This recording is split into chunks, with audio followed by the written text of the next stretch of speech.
Un bon musulman devrait-il s'appeler Zemmour?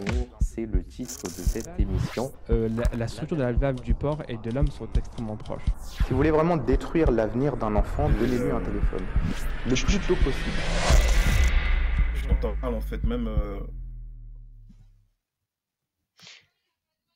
Assalamu alaikum, bonjour chers téléspectatrices, chers téléspectateurs, bienvenue à notre émission Islam en vrai. Nous allons aborder une série concernant les droits et la religion, la civilisation également, tous les apports positifs, voire également peut-être négatifs. C'est là la discussion, on va avoir un échange là-dessus, mais également quelle est la relation entre les religions et l'esclavage. Et donc pour cela, nous avons à nos côtés Ataoul Alim Saheb. Assalamu alaikum. Wa alaykoum salam wa rahmatullahi wa barakatuh. Et nous avons également à nos côtés Tahir Saeb. Assalamu alaikum. Wa alaykoum salam.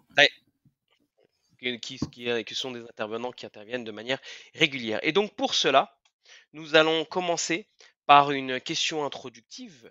Comment aujourd'hui la religion est perçue en 2024? Je vais poser cette question à Taoul Alim Saheb et je laisserai Tahir Saeb compléter. Bismillahirrahmanirrahim. Donc aujourd'hui, je pense qu'il faut replacer la question dans le contexte sociopolitique et géographique. Ce sont les deux données qu'on doit avoir en tête si on veut poser cette question. Si on pose cette question ici aujourd'hui en France, effectivement, tout de suite la question, la notion, le terme qui nous vient, c'est la laïcité, la séparation entre l'État et la religion. Et on a aussi la question d'agnotisme, d'athéisme, tout ça. Mais si nous nous déplaçons sous d'autres tropiques, tout de suite, le mot religion prend un autre sens et un sens beaucoup plus important, par exemple dans le continent asiatique et dans le continent sud-américain et également le continent africain, la religion est dans certaines sociétés la clé de voûte de la société. Donc c'est le principe fondamental même de ces sociétés. Donc, je pense qu'on ne peut pas répondre à la question d'une manière globale, enfin d'une manière précise en s'adressant à une société quelconque. Aujourd'hui, la religion, elle prend une importance différente en fonction de la société dans laquelle nous nous trouvons. Donc, si nous revenons en France, là où nous sommes, effectivement, la question qu'on a tout de suite à l'esprit, c'est la laïcité. Mais pour ça, encore, il faut remonter aux sources et comprendre d'où vient ces concepts de laïcité. Et pourquoi la laïcité à la française? Parce qu'on a aussi la laïcité à l'anglaise, la laïcité à l'américaine, où par exemple les sénateurs américains, en tout cas ceux qui le veulent, continuent de jurer la main sur la Bible, ainsi que les jurés dans les juridictions américaines. Donc, et si nous partons vers l'Afrique, nous avons aussi le rôle primordial de la religion dans les sociétés africaines, parce qu'il n'y a pas qu'une société africaine. Pour avoir vécu en tout cas dans un des pays africains, la religion est, comme je disais tout à l'heure, l'élément principal de la société, quelle que soit la religion, que ce soit la religion musulmane, la religion enfin le catholicisme, le protestantisme ou autre religion, elle est vraiment l'élément conducteur de la conduite humaine dans ces sociétés. N'en parlons même pas. Enfin, si on parle de l'Asie, nous avons un certain nombre de pays à majorité, avec la majorité de la population musulmane, ou d'autres pays, par exemple, si je prends deux exemples tout de suite qui me viennent comme ça, On prend l'exemple de l'Inde, qui est dite être la plus grande démocratie du monde, mais aujourd'hui, elle est dirigée en tout cas par un parti politique qui se veut le parti se ralliant à la cause d'une certaine religion. Et l'autre exemple que nous pouvons prendre en Asie, c'est la Birmanie, où il y a eu un génocide, en tout cas des attaques contre les musulmans par les bouddhistes au nom de la religion, et qui sont arrivés au pouvoir et après un putsch. Donc la religion aujourd'hui, elle est perçue vraiment de manière différente selon l'endroit où on se trouve, et je termine vraiment et je laisserai M. Tahir compléter la réponse.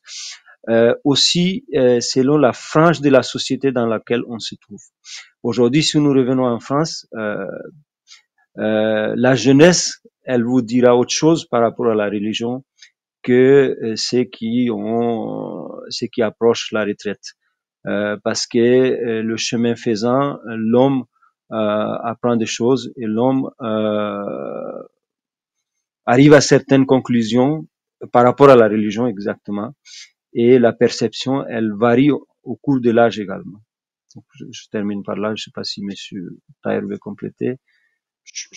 Avant de compléter, moi, ça après, je pense que ce sera Tahir qui interviendra à ce sujet-là, mais comment se fait-il justement qu'il y ait autant de différences de perception de religion entre, par exemple, la société française et la société africaine que vous aviez évoquée, ou d'autres sociétés? Donc, je laisserai Tahir compléter cette question, enfin, répondre plutôt à cette question complémentaire. Ah, on vous entend pas, Tahir Saeb. Vous m'entendez? Est-ce que vous m'entendez?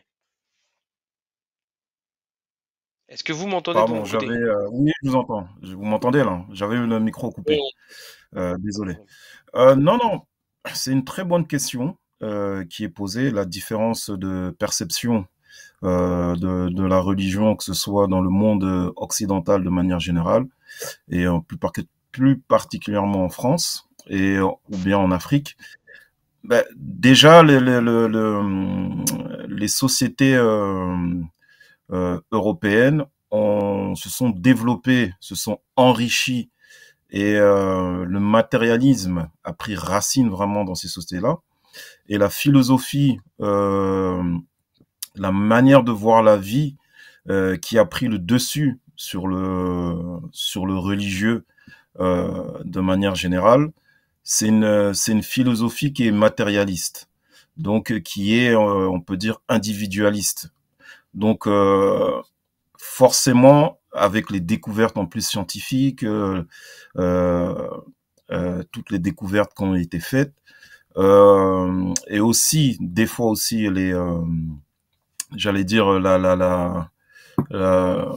l'explication en fait que faisaient les religieux de leurs textes, et la différence qu'on pouvait voir au niveau des découvertes scientifiques a fait que les gens se sont de plus en plus, et aussi, bon, il faut dire qu'il y a eu du lobbying aussi derrière, hein, c'est pas fait comme ça du jour au lendemain, mais les gens ont de plus en plus délaissé la foi, on peut dire ça de manière générale. En plus, les gens s'enrichissent, on vit plus ou moins bien, et plus ou moins en sécurité et en paix dans les différents pays occidentaux. Donc, entre guillemets, à la religion, on est en paix, on est bien, etc. Mais on peut quand même remarquer, il a un retour, même s'il est partiel, mais un retour vers la foi.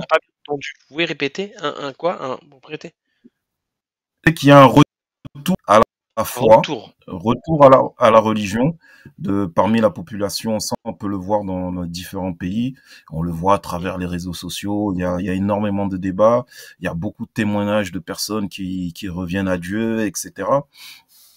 Parce qu'il y a une déception aussi de cette vie, il y a une déception de cette philosophie qui est dominante, cette philosophie matérialiste, mais il reste quand même un grand pourcentage de personnes qui ne croient pas en Dieu, ou du moins, même s'ils croient, l'impact de leur foi n'est pas vraiment considérable dans leur vie de tous les jours. Contrairement à l'Afrique, y ait quand même qui sont des sociétés par essence religieuses et qui, on peut le voir dans n'importe quel pays africain, que ce soit dans le nord, l'ouest de l'Afrique, l'est, où c'est plutôt l'islam qui prédomine.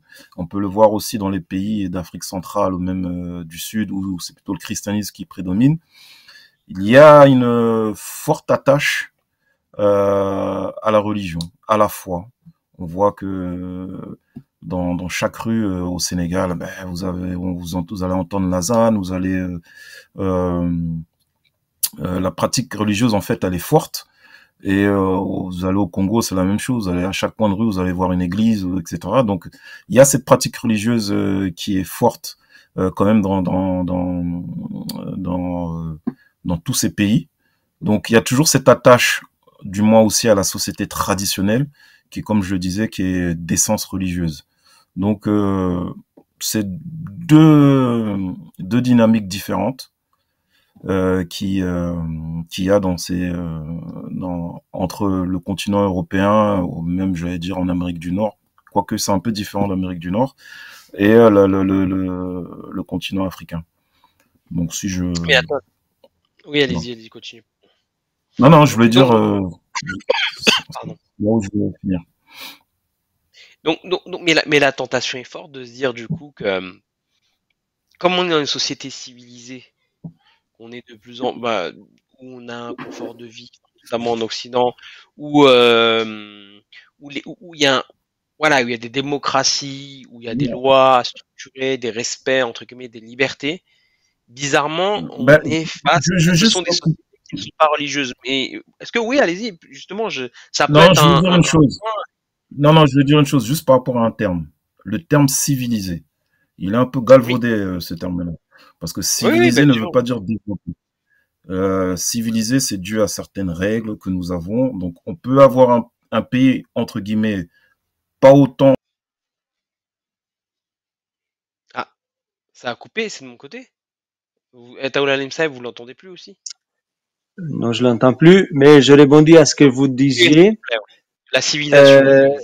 La civilisation, au fait, le Messie premier à l'Islam, donc le fondateur de la communauté musulmane Ahmadiyya, pour faire le lien avec la question que vous évoquiez, le matérialisme et toute cette question.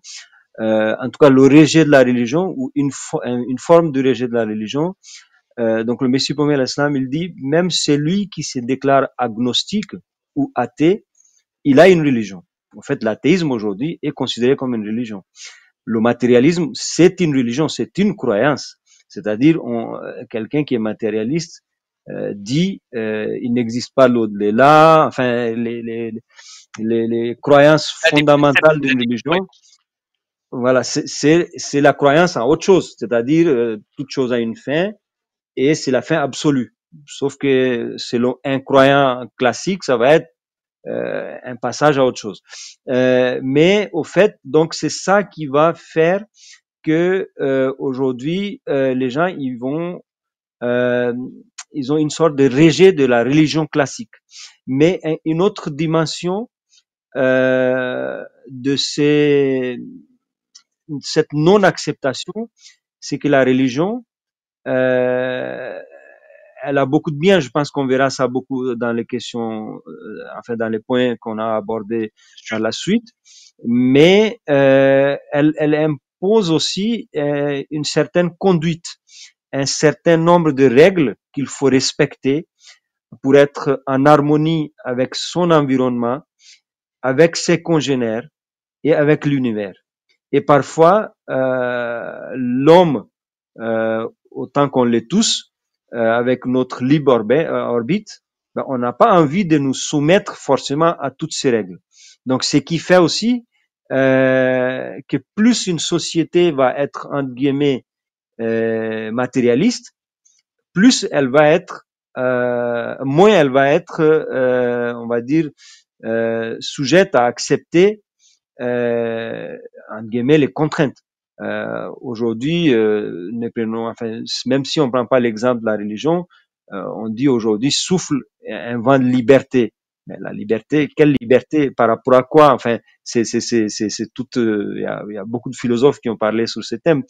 Donc, je pense que le rejet de la religion aujourd'hui ou le matérialisme trouve sa source aussi dans ces concepts de ou en tout cas dans non-acceptation de ces contraintes que toute société organisée a au fait, que la religion a naturellement aussi développé. Je pense que le code de la route est aussi contraignant, mais on est obligé de s'y contraindre. C'est un très bon exemple, par exemple. Par exemple. Ben, C'est le une feu rouge. organisation. Oui, pardon, allez-y, excusez-moi. Non, mais je développais juste le code de la route, le feu rouge, le panneau stop, céder le passage. Effectivement, on va retrouver les mêmes choses dans les religions, mais de manière plus formelle. Exactement, et puis on respecte le code de la route parce qu'on connaît les conséquences. On se dit, bah tiens, si on respecte pas, ben potentiellement on peut mourir, on peut faire du mal. Voilà, ben c'est vrai que c'est une bonne introduction, bon élément, et c'est parce que c'est souvent des questions que les gens se posent de quelle est la perception en 2024, pourquoi est-ce que la religion est quelque chose de positif ou pas, est-ce qu'elle voilà tout ce qu'on a évoqué en fait. Hein. Alors du coup, on a moi j'ai une deuxième question, c'est est-ce que la religion est à l'origine de tous les problèmes modernes? Est-ce que souvent aujourd'hui on dit, ben, vous voyez, prenons l'exemple d'aujourd'hui de ce qui se passe malheureusement pour nos frères, enfin en Palestine et en Israël. Voilà, on peut prendre aussi encore d'autres problèmes qu'il y a chez les Ouïghours. On peut prendre encore, bon, il y a en général, et en plus on peut aussi reprendre l'histoire même de l'Occident qui a fait qu'il y a eu ce fameux rejet de la religion où on voit un apport négatif clair, enfin négatif, en tout cas pas forcément positif du christianisme sur l'Occident qui a créé ce rejet, enfin qui a engendré plutôt ce rejet de la religion. Donc est-ce que vraiment on peut se poser la question sur est-ce que c'est la religion qui est à l'origine de tous les problèmes, alors modernes ou pas, mais en tout cas tous les problèmes. Ça, c'est une vraie question que j'imagine beaucoup de gens se posent et qui se disent bah, finalement pourquoi moi je n'ai pas besoin de la religion pour vivre, je respecte le code de la route, je respecte bah, la loi, je suis bien, je suis gentil avec la personne, je dis bonjour, pourquoi est-ce que finalement je vais épouser une philosophie qui a créé tant de problèmes? Je peux laisser à la limite, Taher Saeb, vous êtes, c'est bon au niveau de la connexion? Vous Oui, avez, désolé, j'ai eu un petit problème de connexion. non, y a pas de problème. Donc c'est plutôt pour vous, Taher Saeb. Monsieur D'accord, Taher. ok. Donc, si je peux répondre à la question, ce serait de dire que tous les maux que nous avons aujourd'hui sont dus à la religion ou à une croyance religieuse. Déjà, le monde qui domine, qui est dominant, n'a pas pour philosophie une religion en tant que telle. C'est un monde, comme je disais, un monde. Sa religion, c'est le matérialisme. Sa religion, c'est l'homme. Et pourtant, il y a des guerres tous les jours. Il y a des maux dans chaque pays. Il y a des maux. Les prisons sont remplies. Quand nous regardons les journaux, il y a des meurtres, des vols, etc. Il y a plein de films, justement, que nous voyons tous les jours, qui sortent au cinéma ou que nous ayons sur les chaînes de streaming,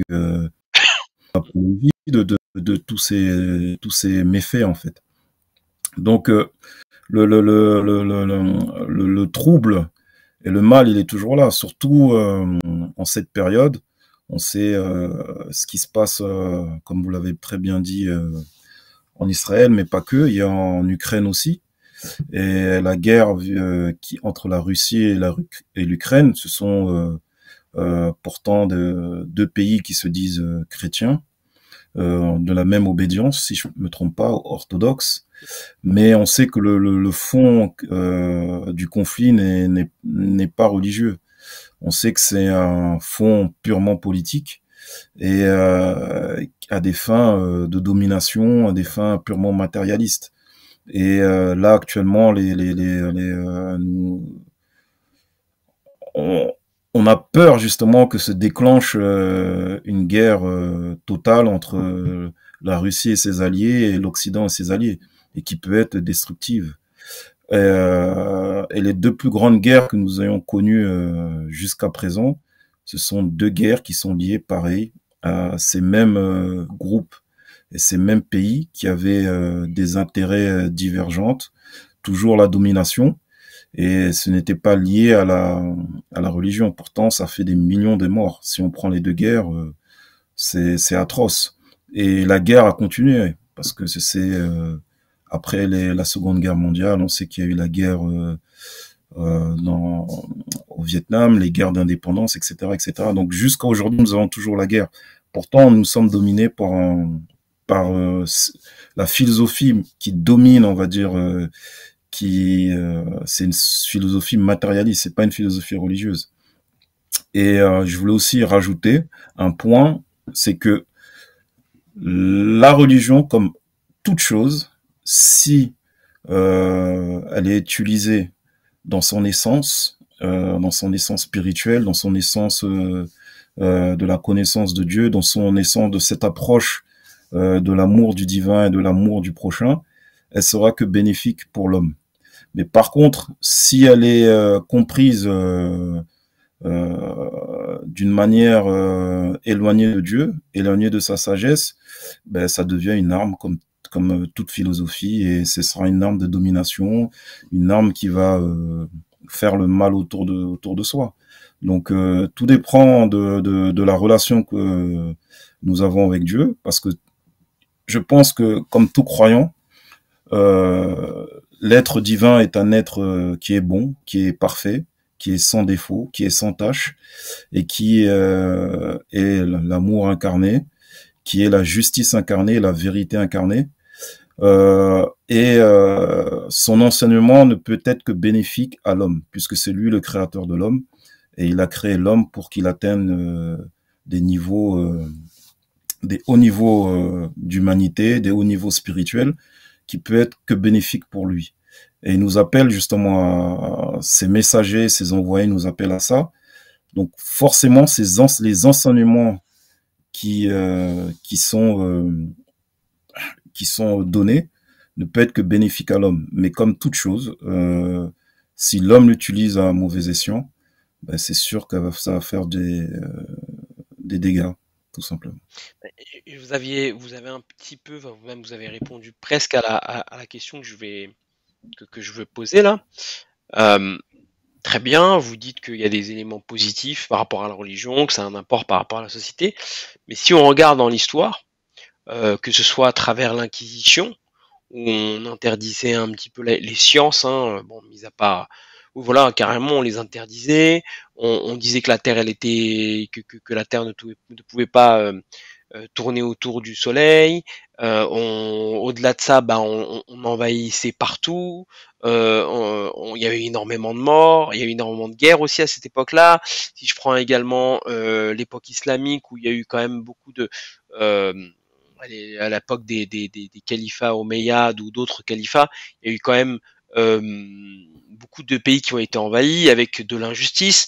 Donc j'ai envie de vous dire, voilà, ces pays-là, ils sont pourtant des pays, des religions qui sont des religions du livre, mais elles n'ont pas forcément eu un apport positif de ce qu'on voit historiquement parlant.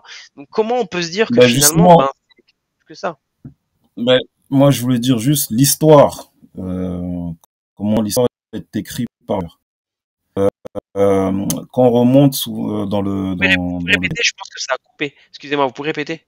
Non, je dis l'histoire est toujours écrite par le vainqueur. Et l'histoire est toujours sujet à interprétation. Donc, pourquoi je dis ça? Parce que je vais prendre le cas, par exemple, des croisades, qui est un cas très connu dans l'histoire, où un pape, pour pouvoir,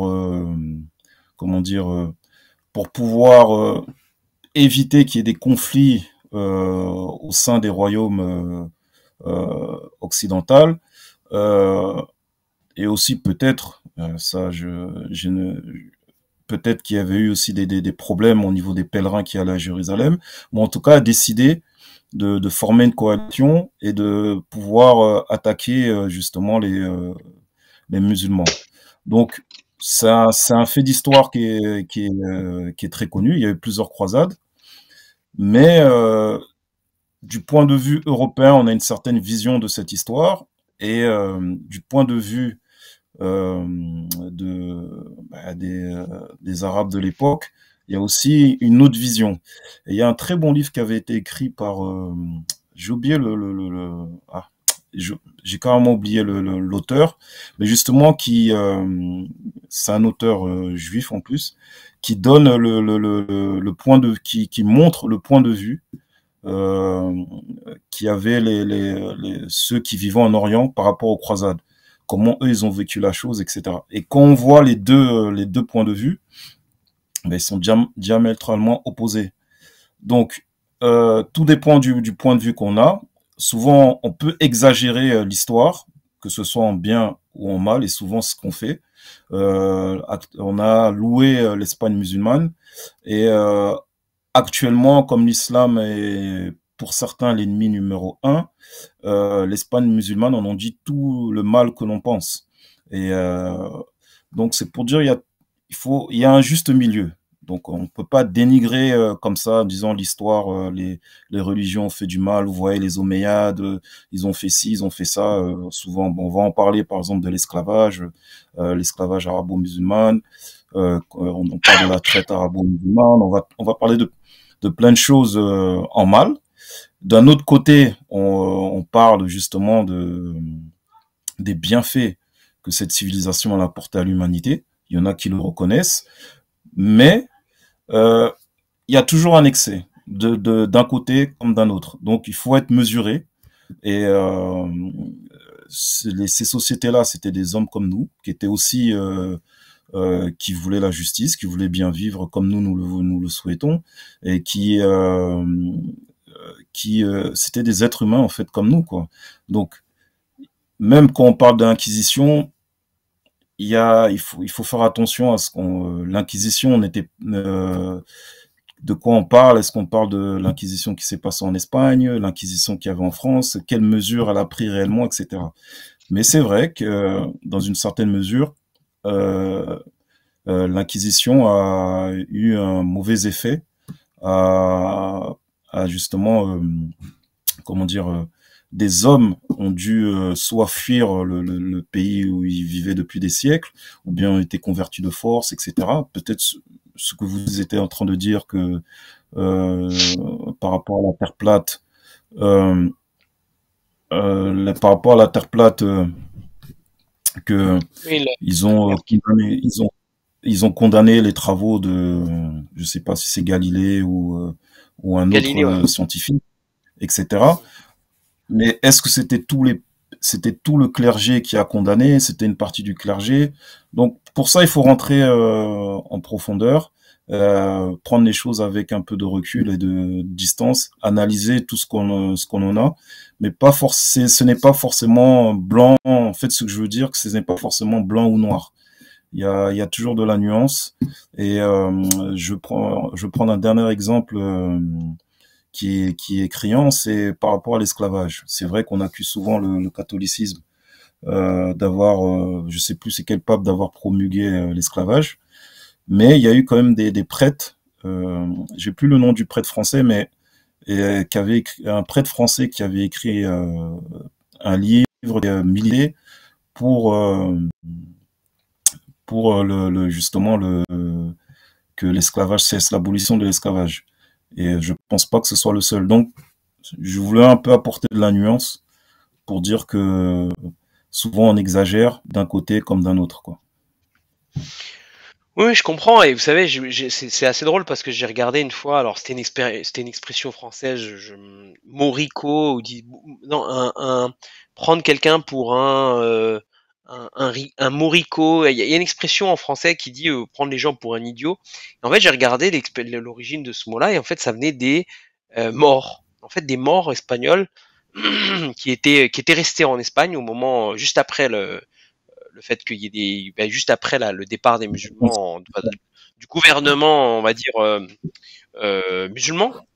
Et ils ont souffert, hein, ils ont souffert, hein, on leur a forcé on les a forcés à apprendre la religion chrétienne. Et ceux même qui avaient accepté de s'adapter à la religion chrétienne, on les a finalement envoyés de force dans le Maghreb. Et c'était c'était pas rose. Mais bon, comme vous dites, et c'est vrai, l'histoire elle est compliquée parce que l'histoire elle est écrite par les vainqueurs. Donc on va forcément un petit peu noircir le tableau, peut-être de l'apport de la religion. Et je voulais avoir votre avis également, Taoul Alim Saeb, et après on va basculer sur une autre question. Oui, salam alaikum. Alors, moi, je voulais juste compléter par rapport à ça qu'il est facile au fait d'accuser, de calomnier que de faire de la recherche et de remettre en question une idée reçue. Donc, effectivement, c'est une idée communément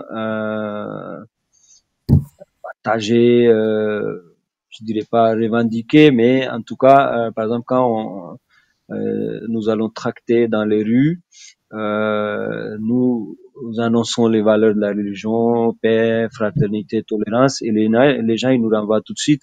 Ah non, les religions étaient la cause des fusions du sang, de plus grandes guerres, sans en avoir la preuve. Donc, je ne vais pas revenir sur tout le développement qu'a fait Tahir Saeb, mais effectivement, c'est la perception aujourd'hui qui est donnée dans la société actuelle, en tout cas en France, comme quoi la religion ou les religions même, les guerres de religion ont été source de problèmes pour l'humanité. Mais M. Tahir l'a très bien démontré que ce n'est pas du tout juste et ce n'est pas du tout justifié. Alors, quand même nuancer le propos comme l'a fait M. Tahir, dire que il y a eu des excès de part et d'autre. Donc, effectivement, la religion a pu être utilisée à tort par les religieux. Ça, c'est à distinguer des enseignements religieux.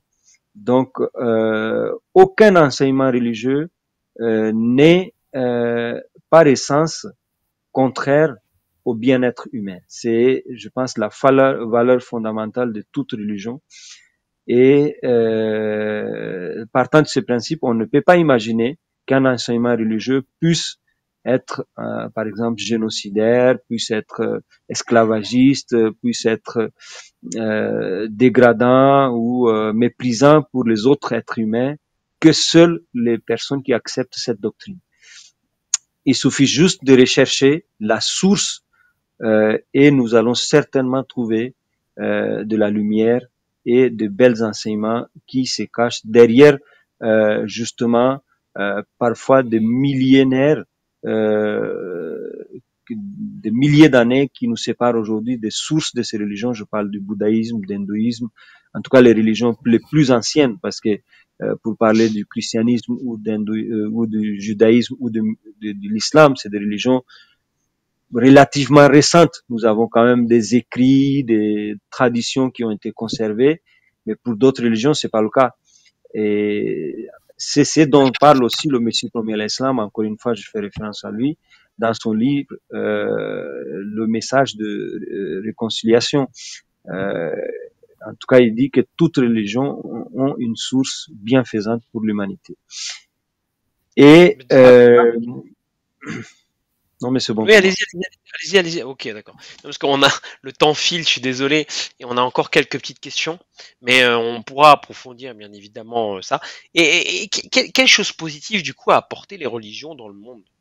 Bon, vous l'avez déjà dit, mais de manière très synthétique, on va dire, parce que là on a parlé des problèmes, maintenant on peut parler quand même des choses positives. Parce que... Alors, donc je pense que vous avez deviné les propos que j'avais, je me suis retenu, mais effectivement, j'allais enchaîner là-dessus parce que si la religion n'a pas apporté de problème, donc on peut soutenir, ou en tout cas on peut se poser la question, quel bienfait la religion a fait pour l'humanité ou pour l'homme. Et avec des preuves, hein, parce que les gens souvent disent oui, mais vous faites de la philosophie, vous dites ça, mais est-ce que réellement c'est le cas en fait? On parle de la religion avec un grand R, hein, la religion de manière générale. Hein. Alors, donc, la première chose, en tout cas à mon sens, que que la religion apporté, ou apporte en tout cas, continue d'apporter même aujourd'hui, c'est le sens même à la vie humaine. C'est-à-dire, nous, en tant qu'êtres humains, depuis la nuit des temps, on peut remonter aux philosophes les plus anciens, aux chercheurs les plus anciens. Chacun cherche à donner un sens à cette existence. Et la religion, justement, donne ce sens. Pourquoi l'homme a été créé? Qu'est-ce que l'homme vient faire sur cette terre? Qu'est-ce qui est après cette vie? Et quels sont les moyens de parvenir à une belle fin dans ce monde? Donc ça, c'est les questions qui trottent dans toutes les têtes aujourd'hui. Donc, et la religion répond justement à ces besoins fondamentaux que le Créateur a en quelque sorte ancré dans son être. Et c'est ainsi que dans le Saint-Coran, nous allons trouver la référence. Allah, il dit dans le Saint-Coran, Allah bezikrillahi tatmainul qulub. C'est-à-dire, les cœurs ne retrouveront la paix que dans le souvenir de leur Créateur, dans le souvenir d'Allah. C'est-à-dire, on va développer, hein, je vais parler des bienfaits justement physiques, Monsieur Tahir a commencé à en parler, mais pour moi, en tout cas pour moi, le premier et l'élément de base, c'est le sens même qu'on peut donner à notre vie. Aujourd'hui, on ne peut pas comparer un être humain à un mouton. On ne peut pas comparer un être humain à une vache. Si on est doué de plus d'intelligence, si à travers les satellites interposés, on arrive à avoir à des années-lumière, mais qu'est-ce qu'on cherche au fait? Quel est le but de ces recherches? C'est qu'on recherche pourquoi on est venu sur cette terre et qu'est-ce qu'on fait au fait et comment on doit y arriver. Donc la religion, excusez-moi, je vous coupe la parole, mais la religion, quelle qu'elle soit, encore une fois, moi je reste global, hein, et bien sûr on est musulman, on est ahmadi, mais vous prenez la Bible, vous prenez les Védas, vous prenez la Torah, vous prenez le livre sacré des bouddhistes, c'est la réponse à cette question. Et je termine. En tout cas, par rapport à cet aspect. Je suis désolé, je voulais juste prendre un point que vous aviez sorti qui était très très intéressant et le mettre en perspective. C'est-à-dire que quand on parlait d'animaux, on parlait par exemple du fait qu'un animal, finalement, il ne fait quoi? Il ne fait que manger, faire ses besoins, dormir, etc., etc., etc. Il est toujours dans le même cycle. Bon, je dis pas que les hommes, quand on regarde bien, si on n'a pas cette réflexion de but, on est finalement des animaux sociaux, tout en étant bien évidemment des animaux plus développés, puisqu'on a la réflexion, on réfléchit, on a le sens de la justice, etc. Si on ne cherche pas ce sens de la vie, comme vous dites, finalement on devient des animaux sociaux, mais des animaux intelligents. Enfin, je résume un peu, mais j'imagine que c'est un peu ce que vous vouliez dire, si on n'a pas de but. Je crois que c'est Descartes qui disait « je pense donc je suis ». Donc, être cartésien, c'est penser, c'est réfléchir, c'est donner un sens à ce qu'on fait. Et justement, c'est la distinction, je pense, entre la règne animale et les hommes. Donc, pourquoi, comme on dit communément, le pourquoi du comment. Un chat, il va pas chercher ça. Et justement, aujourd'hui, il y a certains scientifiques qui essaient de voir s'il y a une sorte de raisonnement qui existe dans certains animaux. Mais on n'est pas encore arrivé à le prouver. Mais donc je termine juste mon propos en disant et je fais le lien avec la question précédente où il était question de la religion en général, de la perception de la religion. Donc aujourd'hui, la religion même, elle est perçue telle qu'une entrave, telle que des contraintes, mais elle donne aussi ses sens, c'est-à-dire qui a créé cet univers au fait. C'est cette soif aussi que l'homme a de trouver. Si on va chercher la vie sur Mars, si on entrevoit la possibilité qu'il y ait eu l'eau sur la Lune, mais pourquoi faire au fait? C'est pour nous relier à quelque chose. Donc c'est pour trouver une corrélation. Donc cette corrélation, si moi je passe dans la rue et que je trouve qu'il y a une brique qui est tombée, en tout cas un parpaing qui est par terre, je dirais que ça peut être un hasard. Mais si je vois un immeuble de 20 étages Je pourrais pas dire, en tout cas, la pensée ne me transversera pas que c'est un hasard. Il y a eu des architectes, des ingénieurs, des électriciens, tout le monde qui est passé par là pour construire ça. Et cet univers, qui l'a fait? D'où il vient? Et nous, qu'est-ce qu'on fait dans tout ça? Donc, moi, je pense, en tout cas, la religion, elle répond à cette question. Et elle répond de manière satisfaisante. Il faut juste entrer dans la logique de la religion, parce qu'on ne peut pas aujourd'hui vouloir apprendre la chimie et ne pas apprendre le tableau périodique. C'est pas possible. Donc, tant qu'on n'est pas rentré dans la logique religieuse, on ne peut pas comprendre ce que la religion nous apprend. Mais, en tout cas, elle répond à toutes ces questions. Non, c'est très clair. Mais moi, je vais mettre les pieds dans le plat. Hein. C'est ce que vous dites, c'est très, très, très, très, très, très, très important, très philosophique, très intéressant. Mais en même temps, moi, je me pose la question. On a surtout un fait marquant, triste, qui est l'esclavage.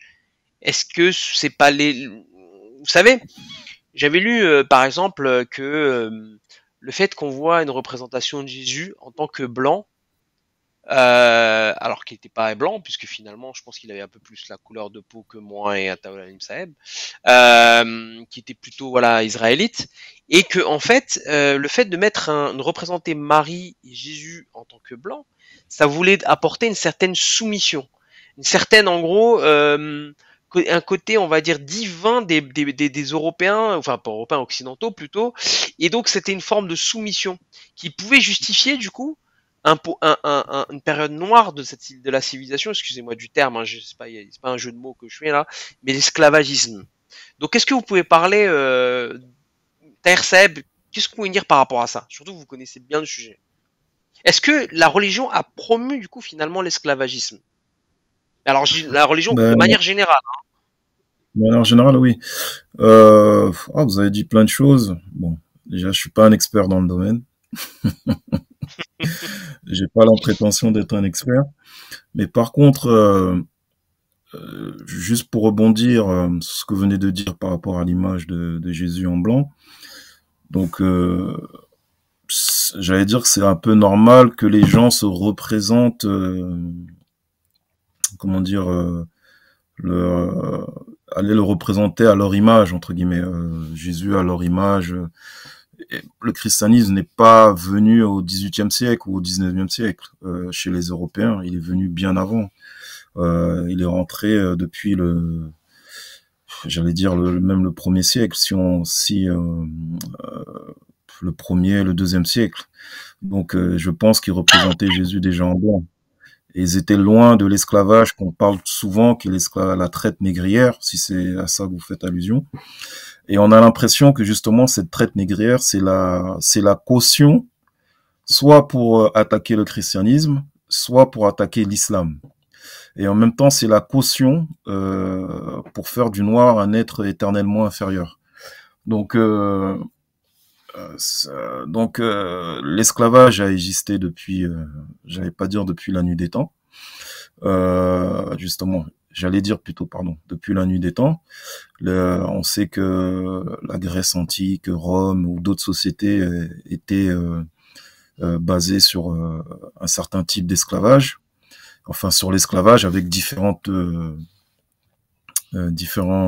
types. Et donc l'esclavage n'a pas commencé avec la traite négrière qui est venue au 15e ou au 16e siècle. Donc, mais là où je voulais aussi de continuer sur l'esclavage, je voulais dire que les religions, on prend chaque société, elle a justement à la base de celle-ci. Donc, quand on parle des organisations chinoises. Est-ce que vous pouvez juste recommencer parce que ça a coupé? D'accord, pardon. Non, je disais que la religion est à la base de la société. Donc, elle a porté, ça a été le terreau de la philosophie, de la vision, de la direction qu'une société pouvait prendre et même devait prendre, que ce soit à titre collectif ou bien que ce soit même à titre individuel. Donc c'est elle qui a toujours été comme non, au-delà de donner une direction par rapport à la vie, c'est aussi elle qui a géré la société, qui a mis les barrières, ce qu'il fallait faire, ce qu'il ne fallait pas faire, etc.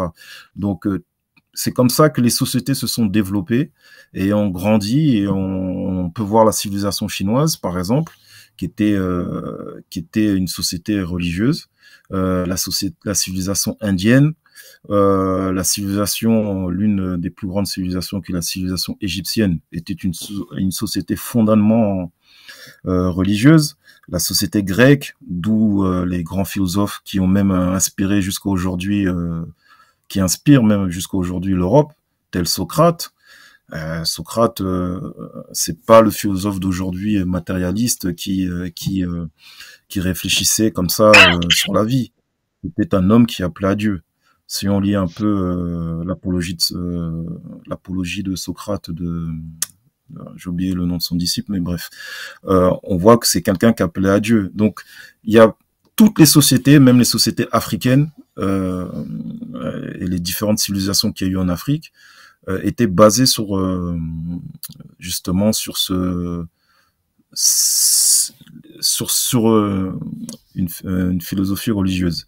Donc, et si on veut parler de l'islam, on sait que la civilisation musulmane, ou les civilisations musulmanes, parce qu'il n'y a pas eu qu'une seule civilisation, a apporté dans le monde. Ça, c'est un fait qui est très connu. Il y a un livre qui est très connu, c'est le livre de Madame Sigrid, je dis mal son nom, mais Enged, c'est un nom allemand que j'ai un peu du mal à prononcer, qui a écrit un très bon livre, c'est Le soleil d'Allah brille sur l'Occident, où elle parle justement de cet apport-là à tous les domaines, que ce soit au niveau des sciences, au niveau de l'agriculture, donc vraiment dans des domaines différents, l'apport justement de cette civilisation musulmane. Je dis civilisation musulmane dans le sens où c'était pas forcément des musulmans qui apportaient justement ce savoir-faire ou cette science, mais il y avait une domination justement de l'islam qui a permis que toutes ces sciences, tout cet apport fleurisse en fait. Donc il y a eu plein de bienfaits. Si je parle uniquement de la civilisation musulmane, donc je disais, elle s'appelle Singrin Enke, Le soleil d'Allah brille sur l'Occident. Il y a un autre livre d'un Français qui s'appelle Gustave Le Bon, qui parle aussi son livre, c'est La civilisation des Arabes, qui aussi parle à peu près de ces différents sujets. Et si je sais pas si on peut en parler, il y a un site, il y a une chaîne YouTube d'un jeune qui s'appelle Averroès. Je sais pas si je peux dire son nom, mais bref, qui est aussi dans une certaine mesure tout en essayant d'être le plus neutre possible et juste, montre l'apport que justement la civilisation musulmane a eu sur le monde entier. On dit l'Occident, mais c'est le monde entier finalement.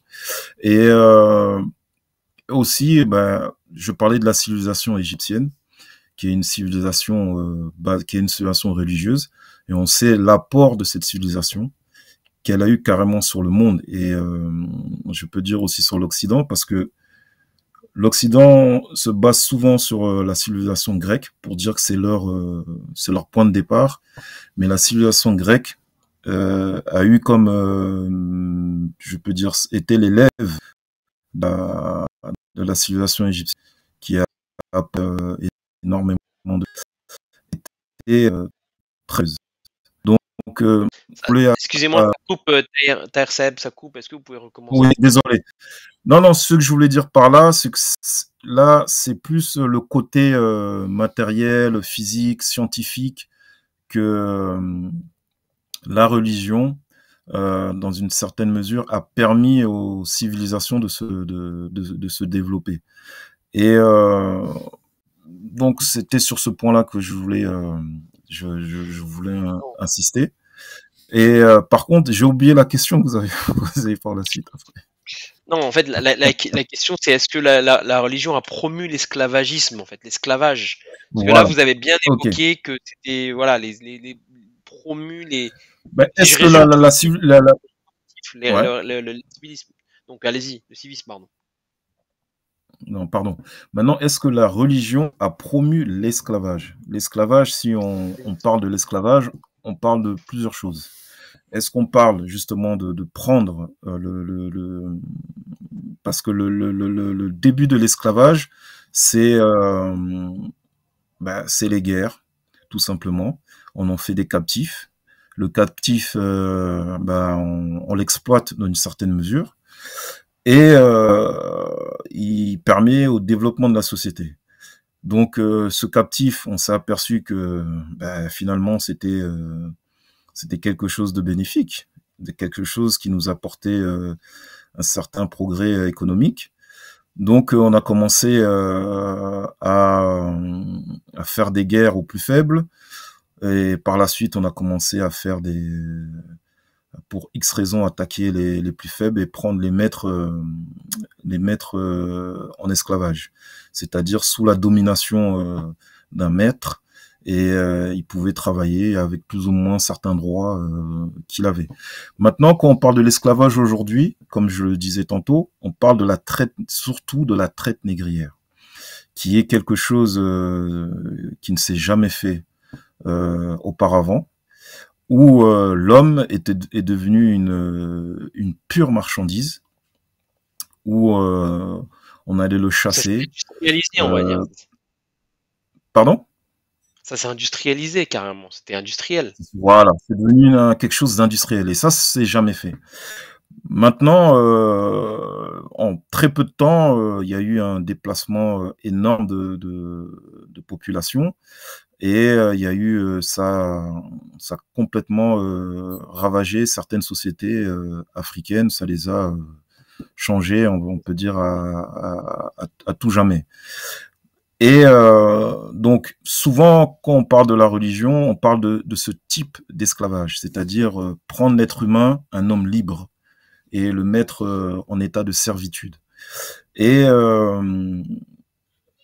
pour justement dédouaner un peu l'Occident, on a commencé à attaquer l'islam en disant que l'islam, parce que c'est surtout ça le sujet actuel, l'islam est une religion, parce que souvent quand on dit oui, la religion a permis l'esclavage, on parle des deux plus grandes religions, le christianisme et l'islam.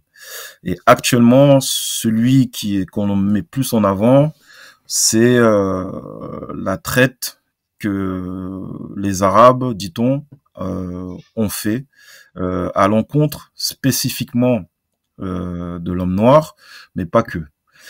Et donc, est-ce que maintenant les enseignements islamiques promeut l'islam? Ça, il y a plusieurs références par rapport à ça. Je vais en donner quelques-unes. Donc, la première référence que j'ai, c'est un hadith du Saint-Prophète sallallahu alayhi wa sallam, qui dit « Au jour de la résurrection, je serai l'adversaire de 3 personnes. Et quiconque est mon adversaire sera vaincu. » Parmi les 3 personnes, il a cité un homme qui a vendu une personne libre et utilisé son prix. Donc c'est un hadith qui est rapporté dans Al-Bukhari 22-27. C'est le hadith 22-27. Donc là, on voit celui qui sera l'adversaire du Saint-Prophète sallam au jour du jugement, c'est ceux qui prennent des gens libres et qui les met en soumission. Et on peut voir qu'il n'y a aucun qui dit que nous devons attraper des hommes libres et les mettre en état de soumission, donc en état d'esclavage, les exploiter de manière inhumaine, etc. Mais par contre, là où on attaque souvent l'islam, c'est que pourquoi le Coran n'a pas de manière de manière ferme, abolit l'esclavage. Pourquoi dans le Coran on parle d'esclaves aussi? Parce que c'est ça, on pointe du doigt. Donc, la logique voudrait que le Coran, l'islam n'abolit pas l'esclavage. Et effectivement, il y a eu de l'esclavage tout au long de l'histoire musulmane. Il y a eu des Arabes, dont on parle de la traite, certains diront la traite arabo-musulmane qui a fait... après, les chiffres se varient. Il y en a, ils vont dire 10 millions, il y en a, ils vont dire moins. Et tout ça en 1400 ans. C'est-à-dire, depuis l'arrivée de l'islam, il y a eu de l'esclavage. Mais maintenant, est-ce que les textes islamiques promeuvent l'esclavage? Le texte principal, c'est le Coran. Et le Coran ne promet pas l'esclavage. Et au contraire, le Coran appelle à l'affranchissement des esclaves. Et comme on peut le voir dans la sourate An-Nur, Allah il dit « Ceux de vos esclaves qui cherchent un contrat d'affranchissement, concluez ce contrat avec eux, et si vous reconnaissez du bien en eux, donnez-leur des biens d'Allah qu'il vous a accordés. » Donc ça, c'est au verset 33 de la sourate An-Nur. Il y a d'autres versets qui parlent de cela. Je prends par exemple dans la sourate... excusez-moi, je suis en train de prendre la référence avec moi. Si je prends la sourate... désolé.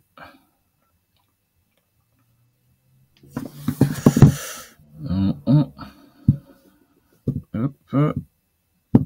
Désolé, sourate... c'est quelle sourate?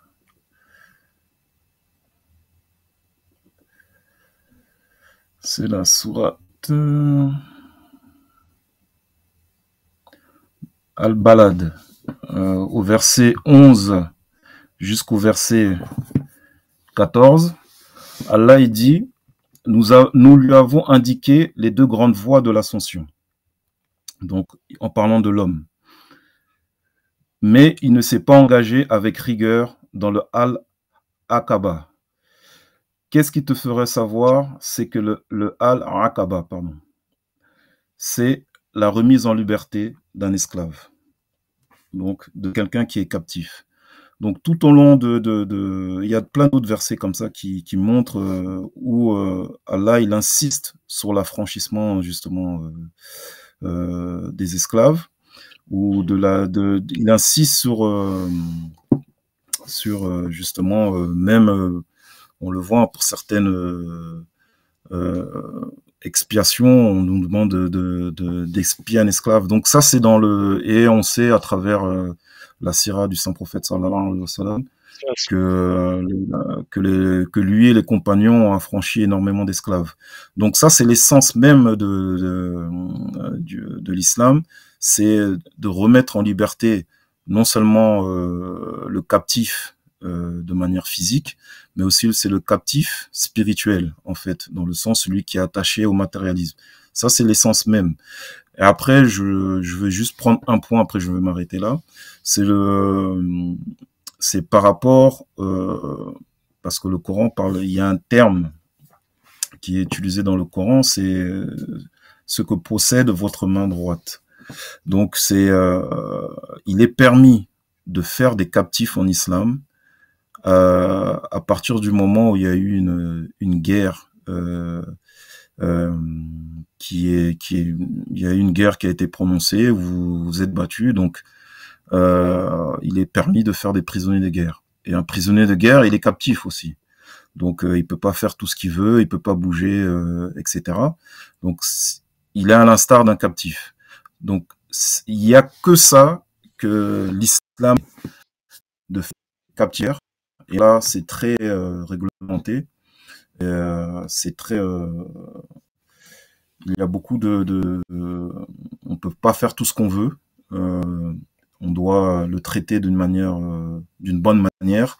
Et c'est quelque chose de temporaire aussi. Donc, soit il y a une rançon, soit lui-même doit, dans une certaine mesure, acheter sa liberté, ou bien, la dernière chose, on peut le libérer librement. Donc, mais c'est quelque chose qui est dû à la guerre. Donc, ce n'est pas quelque chose où on vient comme ça, on attrape les gens, on les met en esclavage et servi. Donc voilà le texte fondateur de l'islam. Comme on peut le voir, il ne promet pas l'esclavage. Et un tout dernier point, après je me l'ai dit, mais Est-ce qu'il va falloir conclure? Oui, pour conclure, Allah qu'il envoyait des messagers dans chaque peuple. Et comme on le disait, comme mon frère Ataloulaim le disait. Ça coupe un petit peu. Vous pouvez répéter, s'il vous plaît? Pardon, je disais comme mon frère Ataloulaim le disait, la foi, la religion, c'est la vie. Et ce n'est pas la mort. Donc nous croyons que Allah envoyait, comme il le dit dans son livre, des messages à chaque nation. Je vous entends plus. Oui, tu nous entends? Vous entendez? Allô? Oui, j'entends. Oui, j'entends. Okay. Non, je dis. Oui, mais c'est difficile là. C'est très. Ça coupe beaucoup en fait quand vous parlez là. Ah, pardon. Désolé. Je pensais avoir une bonne connexion, mais pour conclure, en deux mots, Allah envoyait des messagers dans chaque nation et qui dit son message à lui et son est porté et non je suis désolé de vous couper la parole, Tahersem, mais c'est inaudible. Est-ce que vous pouvez reprendre peut-être ce que veut dire Tahersem en 2 minutes et après on va conclure Ataoulalim Seb. Ça vous dérange pas? Alors moi je ne sais pas ce que vous voulez dire, mais je répondis par rapport à la question. Est-ce que la religion a promu l'esclavage? Taïsab a cité de très belles références de hadiths et de versets coraniques. Je rebondis par rapport à ça et je continue dans le même sens au fait. Par exemple, au chapitre 9, verset 60, Allah a donné l'usage de l'aumône. Et l'un de ces usages, c'est de libérer les esclaves. Et il a mis cet enseignement au même pied d'égalité que faire la prière, que de croire en Dieu. Donc, l'esclavage, c'est quelque chose qui a existé dans l'époque pré-islamique. L'islam est arrivé à trouver l'esclavage sur place.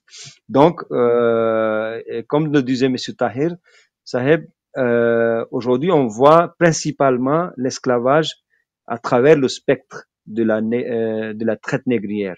Mais l'esclavage n'était pas comme ça, au fait, auparavant. Ça faisait partie d'un système économique. Donc, l'islam, pourquoi l'islam n'a pas tiré un trait d'un coup sur ce système? Parce que ça aurait pu faire effondrer le système économique de l'époque. Mais l'islam a tout fait. Il a cité la référence des hadiths. Déjà, l'islam a interdit d'acheter et de vendre un être humain. Donc, aucun musulman ne peut le faire. Ça, c'est la première chose. Et de l'autre côté, Allah a mis autant de biens que possible pour libérer un être humain. Donc, d'un côté, vous n'achetez pas et vous ne vendez pas d'être humain, et de l'autre côté, vous libérez tous ceux qui sont faits esclaves par les autres, et automatiquement, à un moment donné, vous allez arriver au moment où il n'y a plus d'esclaves. Donc, l'islam ne promet pas l'esclavage.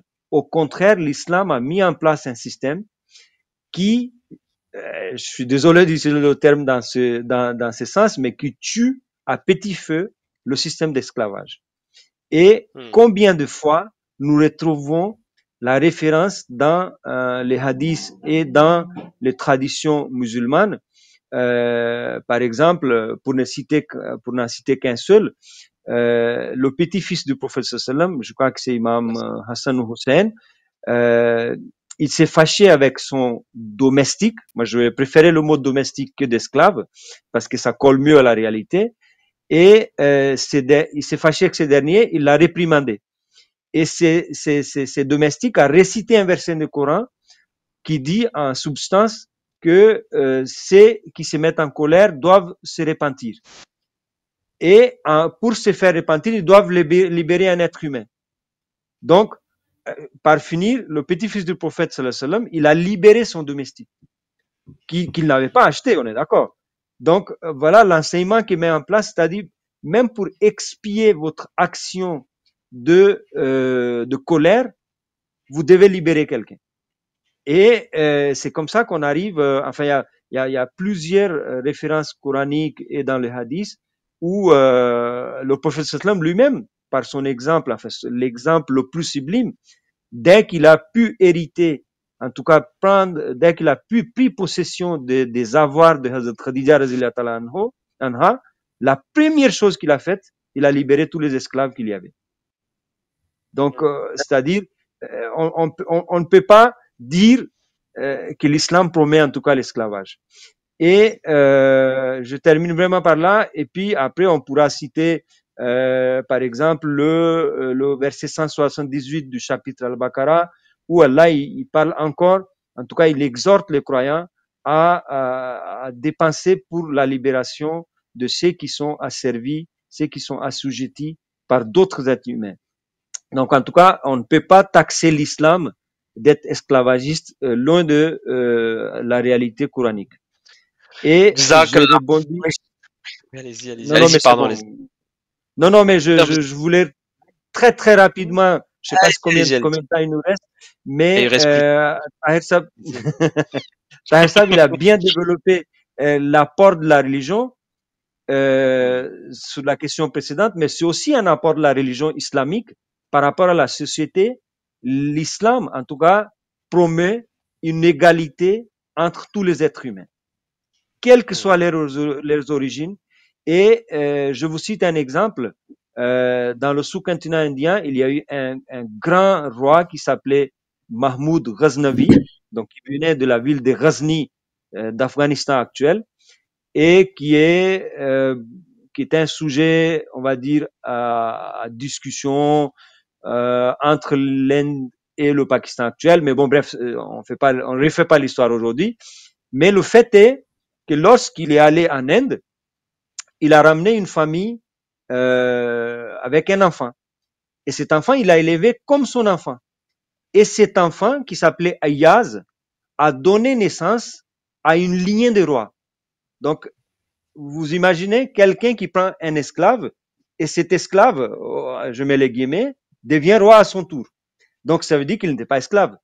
Et je ne vous parle pas d'il y a 14 siècles, je vous parle d'il y a 4-5 siècles. Et on pourrait, après, effectivement, comme on le dit à chaque fois, il faudra distinguer la pratique de ceux qui se disent musulmans des textes fondamentaux. Oui, parce que là, il y a encore beaucoup de choses à dire. Je voulais aussi parler de la traite des Slaves. Hein. La traite des Slaves aussi, malheureusement, ça s'est passé au 5e, 7e siècle. Mais bon, où là, il y avait beaucoup de musulmans aussi qui en ont bénéficié, mais qui aussi, occidentaux aussi ont bénéficié. Mais là, c'est la pratique et non pas l'islam. Mais ça, on en reviendra plus en détail.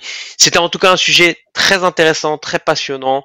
Merci à nos intervenants, vraiment, c'était très très très intéressant. On est rentré dans le vif du sujet. On a